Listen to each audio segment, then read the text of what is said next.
Friends, நம்ம ரசம் வைக்க போகிறோம். எண்ணெய் ஊற்றி கடுகு போட்டாச்சு, புளி கரைச்சி வச்சாச்சு, தக்காளி கரைச்சாச்சு. ஹாய் ஃப்ரெண்ட்ஸ், நம்ம ரசம் வைக்க போகிறோம். எண்ணெய் ஊற்றி கடுகு போட்டாச்சு, புளி கரைச்சி வச்சாச்சு, தக்காளி கரைச்சாச்சு. வரமிளகா, கருவேப்பிலை, பூண்டு. நிறைய பேர் வெங்காயம் போட மாட்டாங்க, நான் வெங்காயம் சேர்த்துவேன்.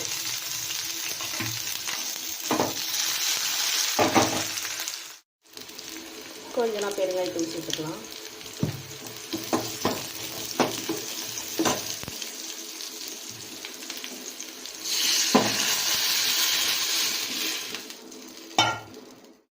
ரசம் நல்லா இப்படி நல்லா கொதிக்கக்கூடாதுங்க. இப்படி நுரக்கட்டும் போதே நம்ம ரசத்தை இறக்கிடணும்.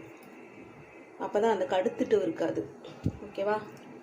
இப்போ ரசம் ரெடி ஆயிடுச்சு. ஹாய் ஃப்ரெண்ட்ஸ், இன்றைக்கான சமையல் நம்ம வீட்டில் என்னன்னா ஒயிட் ரைஸு, ரசம், சக்கரை பூசணிக்காய் பொரியல். வாங்க சாப்பிடலாம். ஓகே ஃப்ரெண்ட்ஸ், இந்த வீடியோ பிடிச்சிருந்தா மறக்காமல் ஒரு லைக் பண்ணிடுங்க. என்னோடய சேனலுக்கு சப்போர்ட் பண்ணுங்கள். ஓகே, டாடா, பாய்.